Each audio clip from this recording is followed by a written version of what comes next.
Warning, the Renegade Recruiter is not for the soft, timid, or faint-hearted. If you need permission or seek approval from your mother, spouse, mates in the pub, or anyone else for that matter, this really isn't for you. If any of what you've heard puts you off in the slightest, I advise you not to listen any further. You've been warned. Prepare yourself for the no bullshit, zero fluff. Quick, dirty, and uncensored secrets for any serious recruitment, staffing, and search business owner who wants to earn more money with less work and fewer headaches, without having to kiss ass or bend over backwards to please anyone. He's a relentless and fearless renegade who will stop at nothing to reveal the harsh, unforgiving, and brutal truth about what it really takes to succeed in this business. He's a guy people love to hate and hate to love. It's your host, Terry Edwards. The Renegade Recruiter is unleashed. So hello. This is Terry Edwards, Renegade Recruiter, and welcome to another episode of Renegade Recruiter Unleashed. And today my guest is a little bit special in as much that I haven't known Alan that long. I think I've probably known you about 3 weeks. Does that sound about right to you, Alan? Yeah, about 3 weeks. About 3 weeks. I've known of you for probably about 10 years, but yeah. I've only just hooked up. So that's right, yeah. And Alan's just joined us for one of our programs. And as we go along, you'll understand why I've invited Alan along to this podcast, because he just shared some things with me in one of our earlier coaching sessions. I thought, wow, an amazing story. So Alan Derry is the MD of Technical Resources, which is a recruitment business, and they specialise in ICT/telecoms and fire/security sectors. Now they're an independent recruitment business, and they've been providing specialist technical recruitment services to clients for about 15 years now, or 18 years, in fact, because they've been established since 2000. So Alan, thank you very much for joining us today. Pleasure. Before we kind of get started, just tell us a bit about about your background and how you got to where you are now. So, a brief history of your business in a nutshell, please, Alan. Yeah. So in December 1999, I decided that it was time to go out on my own. My wife was pregnant with my third child, and it gave me a bit of time off as well. So I had sort of 6 months off, and then started in April 2000. And it was just me on my own. Stupidly, I sort of, even though I was sitting on my own for 6 months, I went to work with my suit on every day until I sat there one day and looked at myself and thought, what am I doing? And I just started off doing contract telecoms recruitment, and just sort of built the business from there. I had people that then came to work for me doing permanent recruitment in fire and security. And when the telecoms market crashed, I think it was about 2003, we ended up just doing permanent recruitment in fire and security, and that's all that we did. Yeah. We probably ended up becoming the biggest in the UK of doing engineers within the fire and security market. So that was pretty good stuff. We then restarted the telecom division, and everything was going sort of nicely until about 2008, 2009. When everyone knows we had this big crash, and we nearly lost everything, really. I mean, our bank actually advised us to go into liquidation and go bust. Did they really? If you don't mind me asking, what were your debts at that time? What was our debts? I can't remember exactly, but all I would say is this: a lot of people moan about the government, but it was only the fact that the government gave us time to pay on our VAT that actually kept the business afloat. Yeah. If they'd actually said to us, "You've got to pay everything you owe," we would have gone bust. So it was a really horrible time, because we built the business up, what we thought was quite, big before that. and sort of had to lose people, and yeah, it was quite a nasty time. Yeah. Just like, everything just stopped overnight. That's right. It sort of fell off the cliff, didn't it? That's 2008, late 2008, 2009. Yeah. Yeah. So I mean, after that, it was almost like starting again. Sorry, Alan. The bank told you to close up shop. Why didn't you take the advice of the bank? Well, my wife was working with me at the time by then, and we just made the decision that we were really passionate about what we'd done and our name and our reputation, and we just felt that it was the wrong thing to do. Mm-hmm. Felt like it was, not right. So we just ignored their advice, rolled our sleeves up, and just started all over again. And I've got to say, I'm glad that we've done that, because we've gone from, I think we had 5 contractors out, and we've now got 320 today. Wow. And we went from sort of doing no perm business because no one was doing anything, and we're now doing 150k a month in perm. So, it's been, a good, fantastic, journey, and we've got to a really good place. So, I feel quite proud of where we are now, and we always laugh about the story with the bank manager. Yeah, but I bet you didn't find it funny at the time. No, we didn't. I still remember his name. Yeah, well, we'll keep that one quiet. We won't reveal his name. And I know that you've just shared some numbers with us. You're doing on perm alone with a team of. It's a team of 11. You're doing 150,000 a month on month. Yeah. You've got 320 contractors out, and you shared some things with me in one of our early coaching sessions. And I'm going to ask you some questions about this, because I just thought, just hearing you say it's something that we advocate, but you're doing it already, and it was about the sort of clients that you work with. Just tell me a bit about that, because we talked about this in one of our early one-to-one coaching sessions, and we always give advice on this, but you were kind of on top of this. So what's your philosophy when it comes to working with clients? Yeah, so, I can't say that I've done this all of my time in recruitment. I mean, especially in the early days, I didn't do this. But right now, we're quite strict about who we work with. So we'll only work with a client that will pay us the right percentage, that we feel is the right percentage.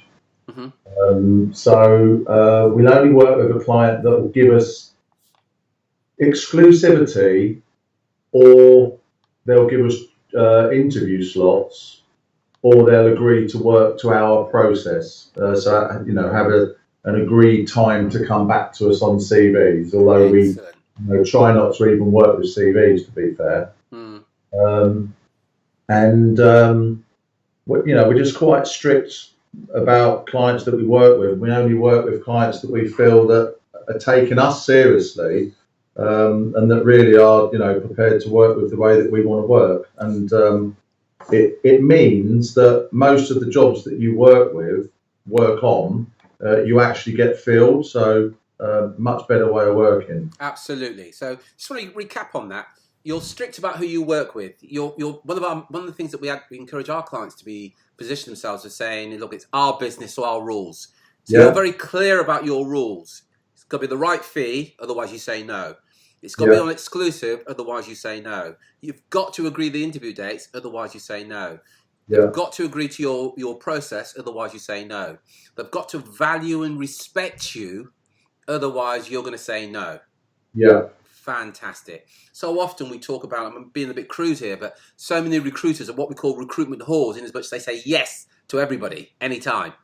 And you'll say, no. So here's the number I'm really interested in. See, the average contingency recruiter will fill between 10 to 30% of the job roles that they work on. So even if at the top end and filling 30% of the job roles they're working on, that means that 70% of the time they're working and not getting paid, because 70% of the roles they work on, they never get paid. Yeah. Just from your point of view, as a contingency recruiter, what percentage of the roles do you work on? Oh, sorry, complete rather. Do you know what? I knew you were going to ask me that question. And you were saying that, I knew you were going to ask me. I wish I had the exact percentage. Ballpark. I'd say that we probably fill. I mean, on the contract side, I would say it's about 90%. Yeah, but purely on the perm side there, because the contract side is slightly different. Yeah. I'd say it's sort of 60+%. Yeah, and look, I talk to recruitment business owners every day of the week, and you'll find it's hard to believe, but some of your competitors are working on 15% fill rate. Yeah. And even if they're working, as I said, at 30%, 70% of the time they're working and not getting paid. But you've turned that round simply because of the way that you've positioned yourself, which is absolutely fantastic. And there's this, it always makes me smile, when we talk to recruiters, they say, my clients do this and so on. And I always say, look, to be fair, they're not a client until they've actually paid you. Yeah. And again, you're really strict. I just want to recap on that.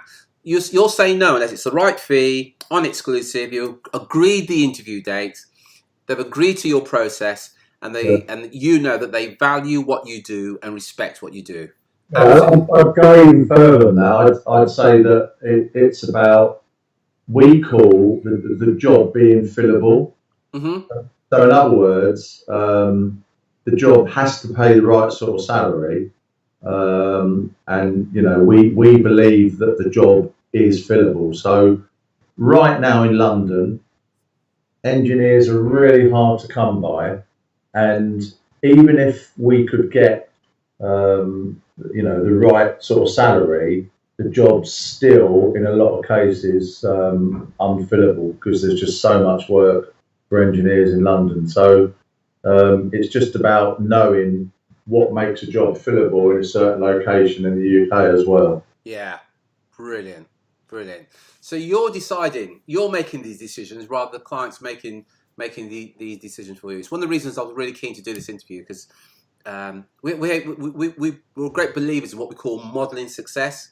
Yeah. And what we mean by that is if you do what another successful recruiter does, you'll get what they've got. And as you're listening to this right now, ask yourself this question. How often do you walk away saying that's the wrong fee? How often do you walk away saying because we're not going to take it because it's not exclusive? How often do you walk away because they won't agree to the interview dates? Or how often do you even ask for the interview dates? Or insist that they work with your process? And how often do you say, no, this role isn't fillable, so I'm not going to do it? Or you suspect that they don't value what you do and respect what you do, and you walk away? Because there's a lesson to be worked in there. Let me repeat, 320 contractors out today that Alan's got. He's billing 150,000 a month on perm every month. Excellent, absolutely brilliant. And look, you've been in how in total? How long have you been in the recruitment industry? 30 years. 30 years. So you started when you were about 15 or so. That's about right, isn't it? Yeah. If only that were true. You've been an MD for the last 18 or so. What did you do before you got into recruitment? Before you started your own business, rather. My apologies. Before starting my own business, I worked in recruitment for 10 years. Mm-hmm. And I was 24, 25, decided I needed a real job. I'd worked as a contractor for a recruitment agency, and I looked at what the people were doing in the agency, and I wanted to do that. So I looked all over the place, and in the end, I ended up working somewhere, and didn't really look back from there. Just ended up doing contract recruitment. Worked very hard at it, earned very good money really quickly. The company that I worked for then got bought out by Corporate Services Group. Mm-hmm. And they bought 3 technical recruitment agencies and put them all together in Hounslow, and called this Corporate Services Group Technical Division. And when I was there, I then ended up being a team leader, manager, operations director, and then ended up being the MD. And the reason that I left is I just found that big, massive company like that didn't really understand the market that I was working in, and I felt very, very frustrated by the way that they didn't allow us to do our job, and ended up leaving there and setting up on my own. Wow. Well done, you. And again, I guess so many people listening to that can relate to that. And I know when we had one of our coaching sessions, we just got talking about your background before recruitment. We got talking about music and everything. Just tell us a bit about your background prior to you being a respectable MD of a recruitment company. And I know you're financially independent now.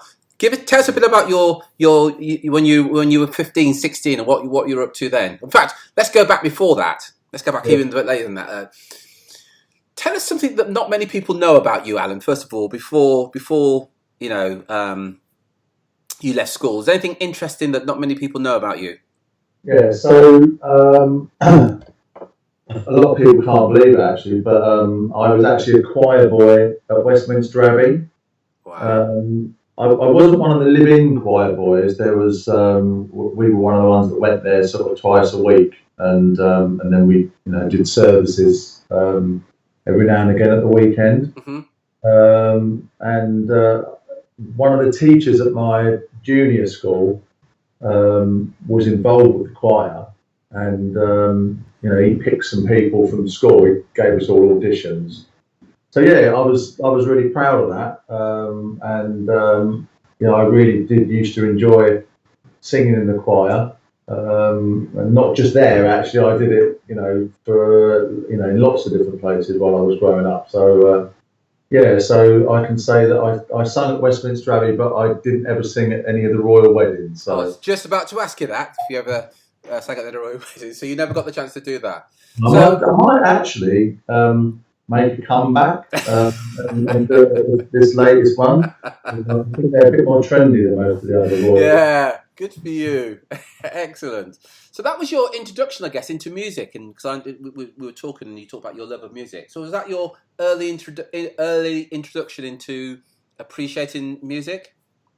Yeah, I mean, when everyone at school asked me what I was going to do when I left school, in fact, it became quite a well-known thing that I was going to be a famous singer in a band, and that's what I ended up doing. Sort of when I left school, the famous bit didn't ever happen, but being being a singer in a band did, and I mean we obviously spoke about this when we had a conversation the other week, and. When I left school when I was 16, and at the sort of same time, there was a breakdown in my family, and I ended up living in a squat in Hounslow. Yeah, just for those that don't know, because this goes out to a worldwide audience, Yeah. Can you just define what a squat is, please? Yeah, so I mean, there's still some squats around now.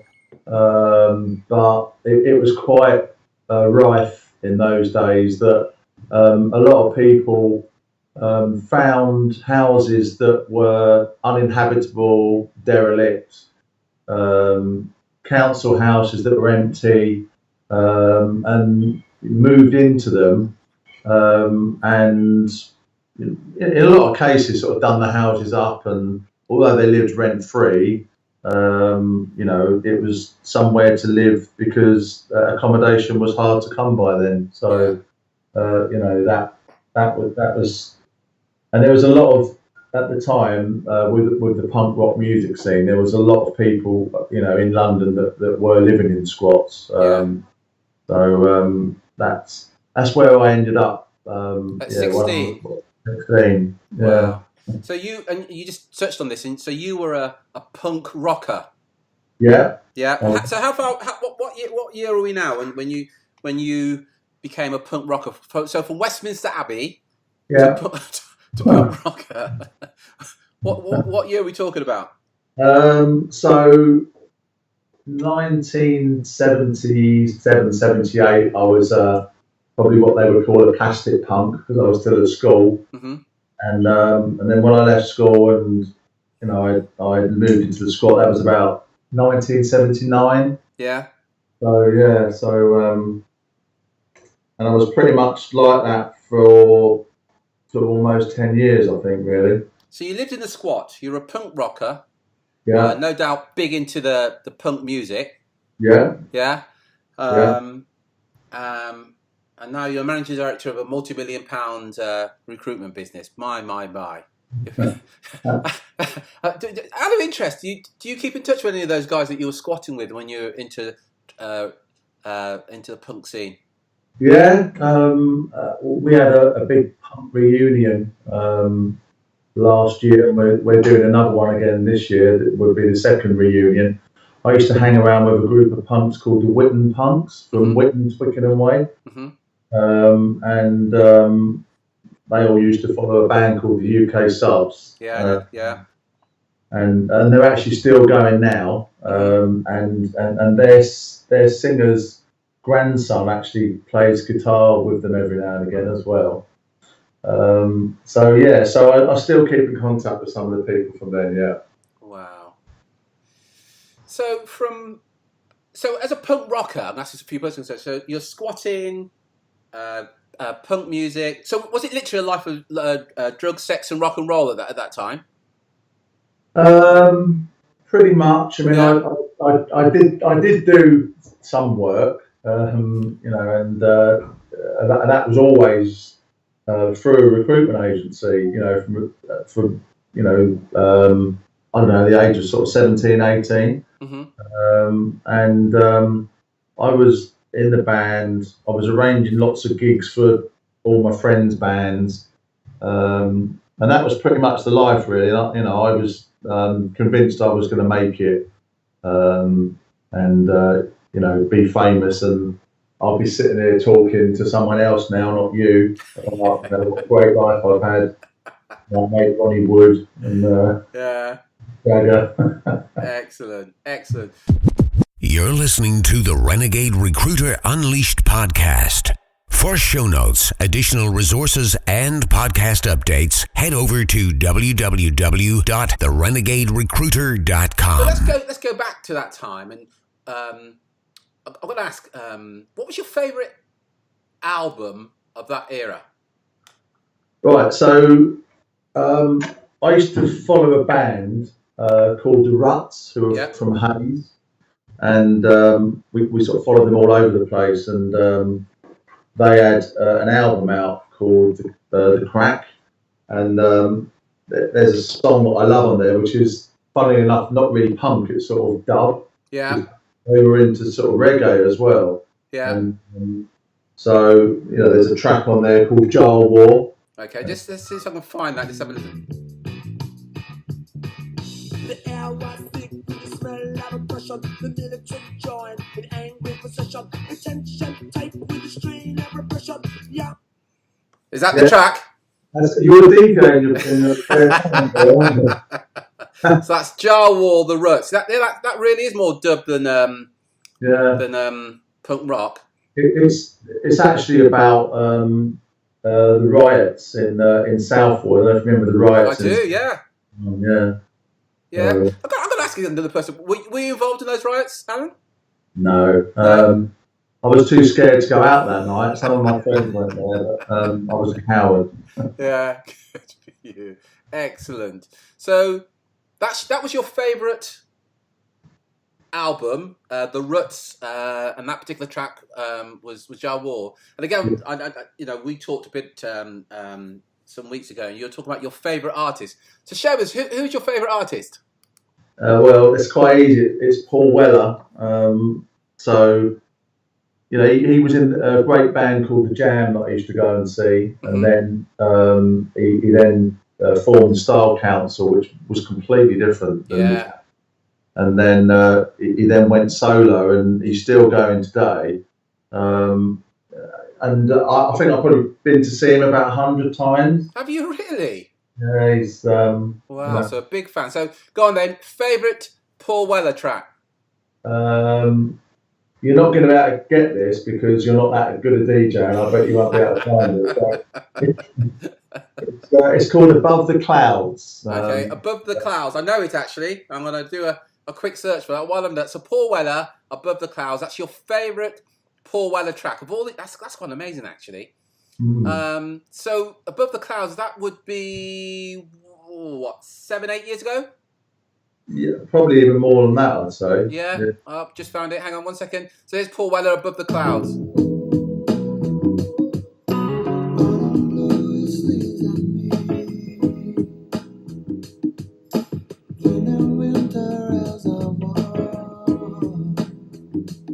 Yeah. Got a confession to make. I'm also a Paul Weller fan, and I've been seeing him a couple of times. The last time at Brixton Academy, yeah, great artist. And I liked all his stuff as well, from the Jam to the Style Council, yeah. Excellent track. But you never made it yourself though, mate, did you? No, I didn't actually. No. A little bit of regret there, but not. I mean, I can't moan at what's happened to me in my life. No. But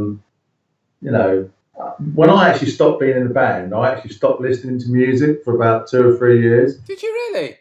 I felt really angry every time anyone spoke to me about music or bands or whatever.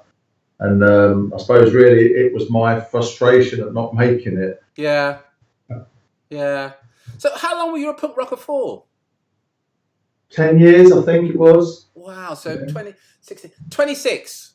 So yeah, maybe a bit younger than that. So 24, 25, I just sort of woke up one day and said to myself, what am I doing? What am I doing with my life? I can't, because I was just rebelling. I was rebelling against my family, my parents, and in the end realised that, you can't rebel forever, although some people do. Just woke up, I think, and just wanted to then get on and be successful. Can I ask you a personal question on this? Because this is fascinating. What was a catalyst that caused you to wake up and think, to hell with this, enough already? What happened? I'd imagine something would have happened. Yeah. I don't really know exactly what it was. I just felt that I just felt I just couldn't carry on not joining in with how the world works and stop rebelling against it, because I just decided I needed a job, and that was it really. Yeah, no big sort of bolt out of the blue, but I just felt like I had a big realization, overnight Yeah. So what? It's literally a case of you waking up one morning thinking, "That's it, enough already," or did it happen perhaps over a longer period? No, it was really quite weird actually, because I went and got all my hair cut off. What I'm gonna ask? What colour was your hair then? Oh, I had every different colour. I had a Mohican. I had a Union Jack dyed in my head. Blue, purple, everything, every colour you can think of. Yeah. But you woke up one morning, had a look in the mirror, and thought, "I'm going to get this cut off." Yeah, and changed the clothes that I wore.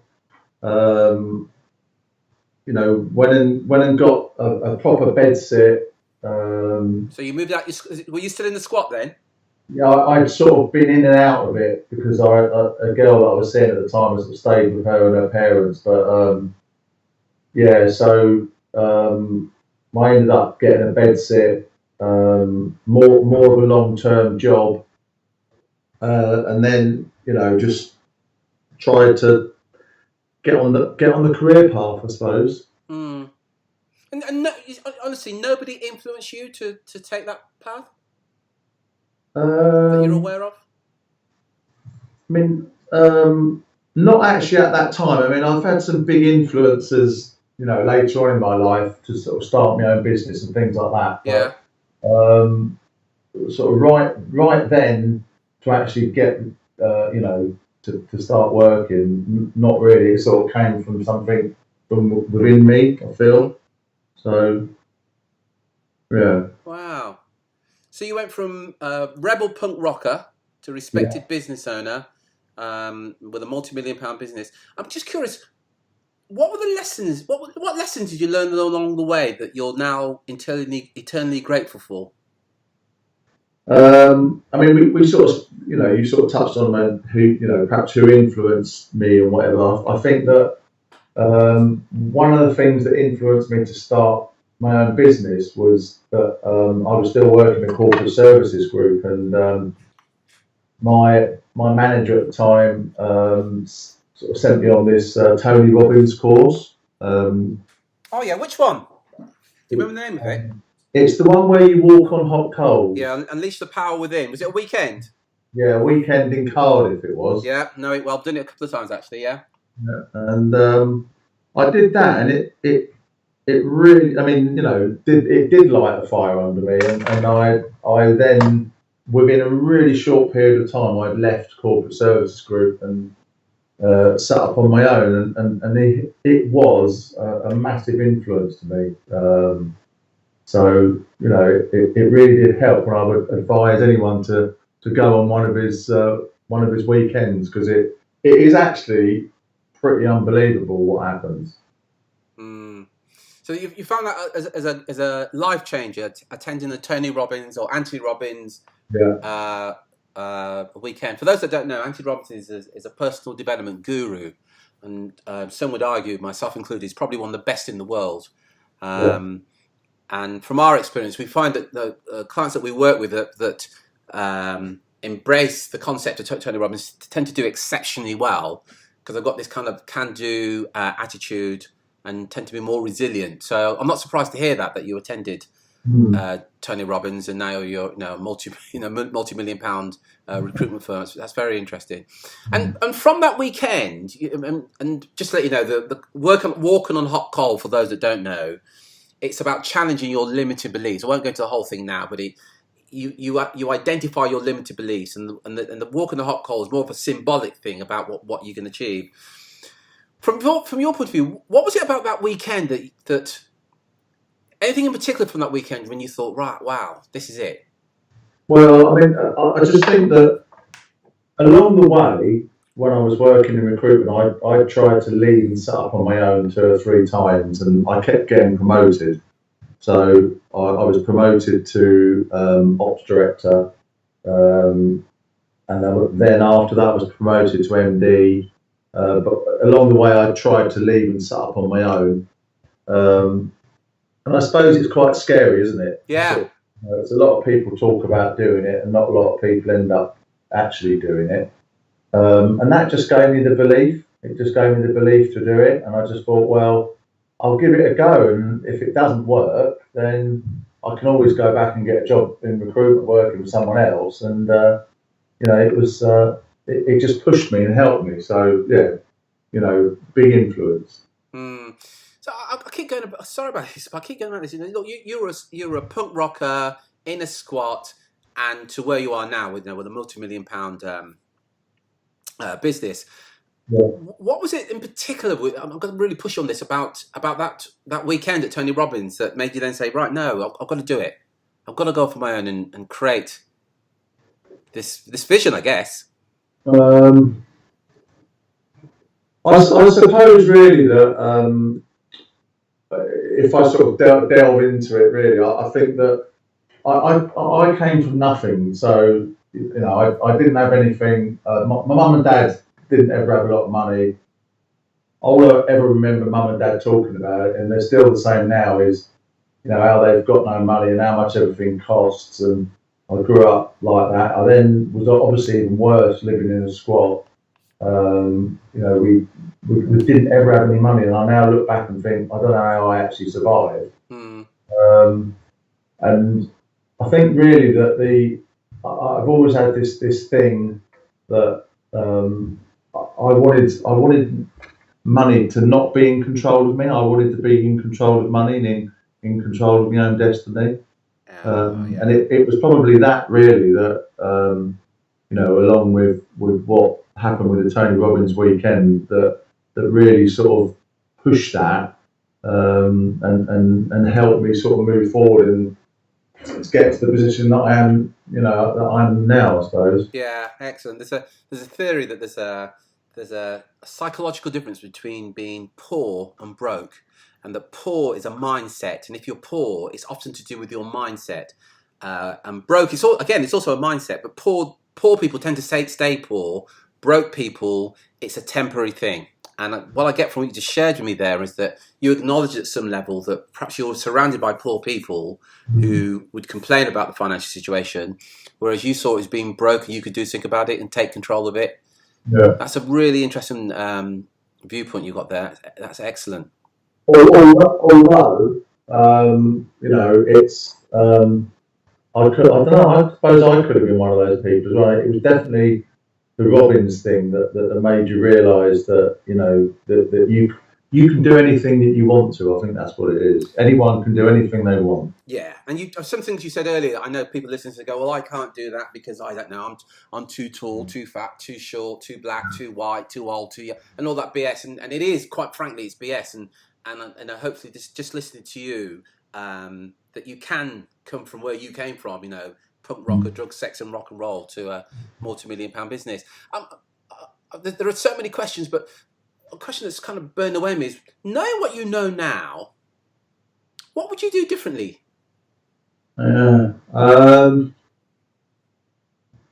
always say to everyone, nothing, because I actually believe that all the things that have happened to me along the way have actually made my life pretty interesting and sort of helped me, make mistakes that I've made, the things that I've done, I've learned a lot, and it's what makes you who you are. But what would I have done differently? Not a lot. I actually would have probably stayed being in the band because I thought I was old at 25 and I wasn't. We'll probably give it another couple of years. What else would I have done differently in my life? I would have gone to meet my real dad earlier than I did. Mm-hmm.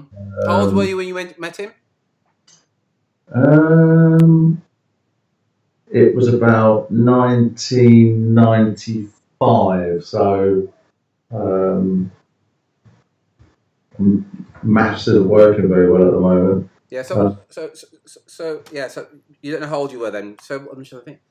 32, 33. 32, 33. Yeah. Interesting.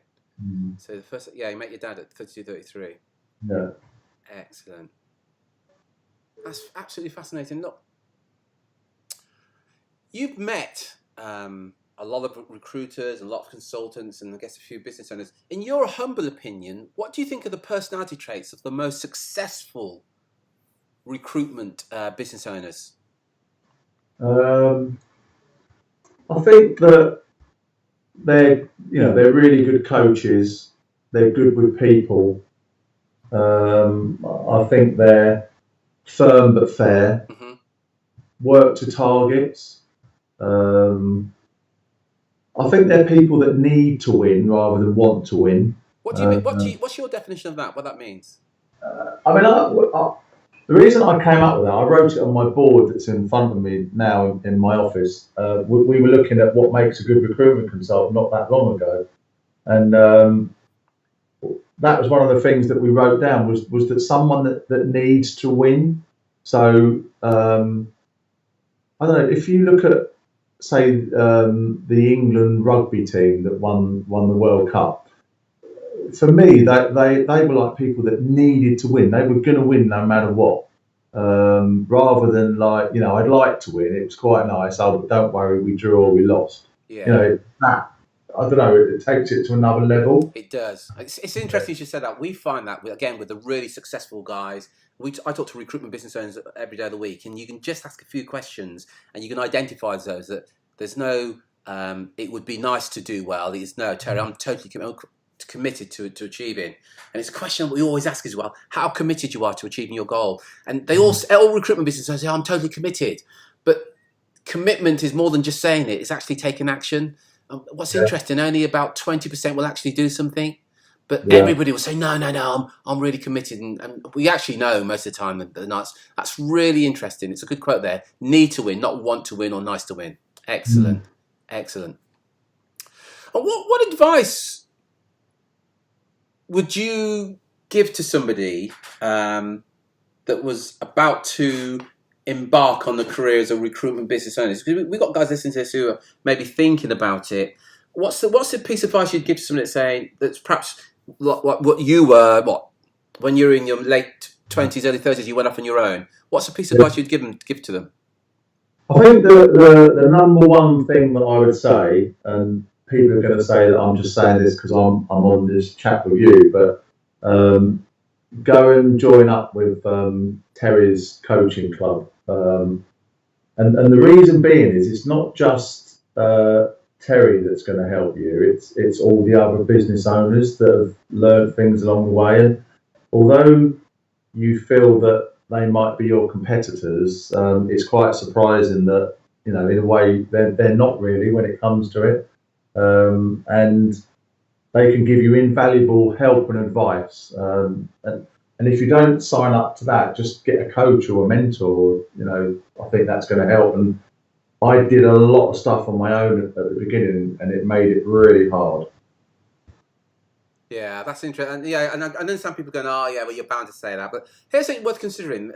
It's been found that you tend to be the average of five closest people to you. So, whatever your earnings are, you're probably earning the average of what the 5 closest people are to you. You want to increase your earnings, surround yourself with more successful people, and certainly join in. And by the way, this isn't about working with me, and you might not even qualify to work with me. Working with a coach of some kind gives you the opportunity to meet people that are probably doing a lot more and generating a lot more income than you are right now, and look successful at what they're doing and run their business. So whoever it is, I would endorse that.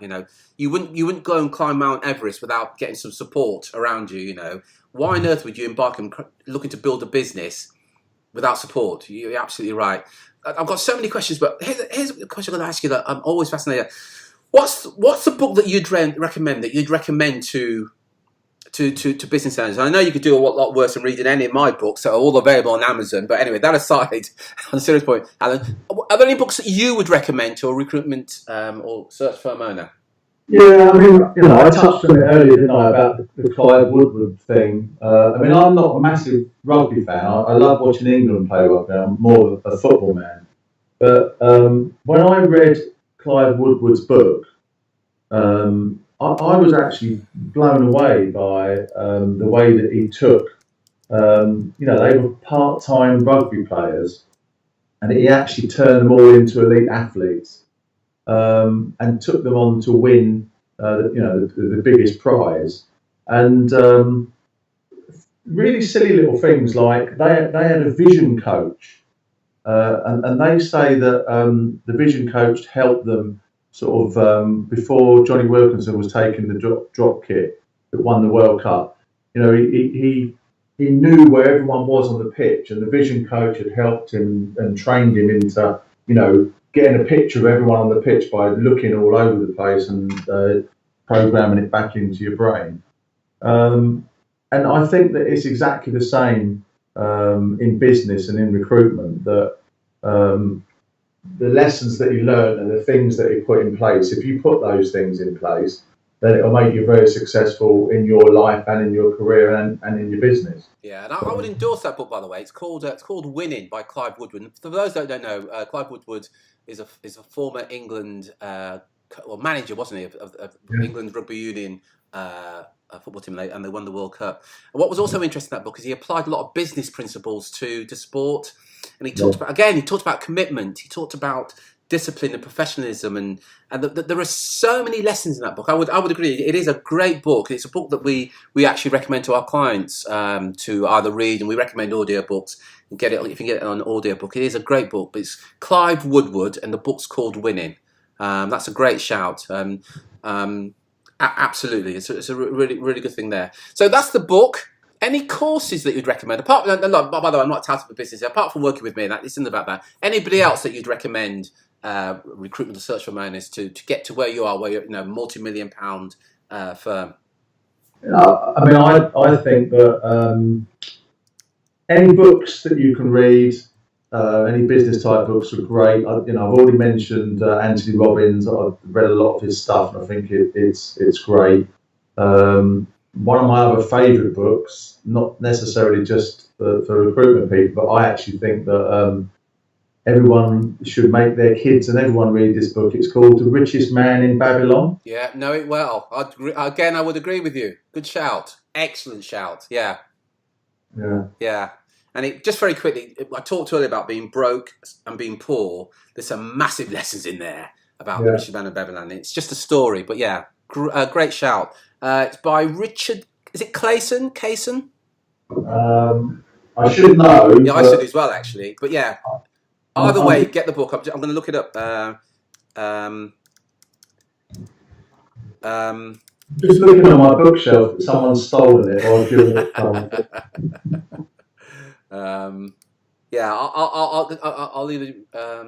It's parables, isn't it? Oh, here we are. It's George S. Clayson. George, the letter S for sugar, Clayson. Clason. The richest man in Babylon. And it's really short book, really easy to read, and it's actually quite amazing the things that it teaches you in there. Yeah, absolutely. And look. You've been absolutely brilliant. Some of the things that you've shared with us, Alan, absolutely brilliant. So thank you so much indeed. It's been absolutely brilliant. If you're listening to this, you're going, yeah, but my business is different or whatever. If you want a conversation, if you want to schedule a fast track to more clients strategy with me, and we can have a look specifically at your business. If you go to terryedwards.com/apply. That's Terry Terry Edwards.com/apply. And book there's no cost, no obligation call. All we ask is that you've got to be the business owner, you've got to be abnormally ambitious. Look, I only work with abnormally ambitious people. It's not for everyone, I'll make it absolutely clear. So if you've got the mindset of the likes of Alan, look, think about it. Alan's running a multi-million-pound recruitment business and working with. There's a reason for that. He's abnormally ambitious, wants to do even more. And I can't thank you enough. I really appreciate your input and for sharing some stuff with this. Absolutely brilliant, fantastic. This is Terry Edwards, Renegade Recruiter. Until next time, take care, take action, and be relentless.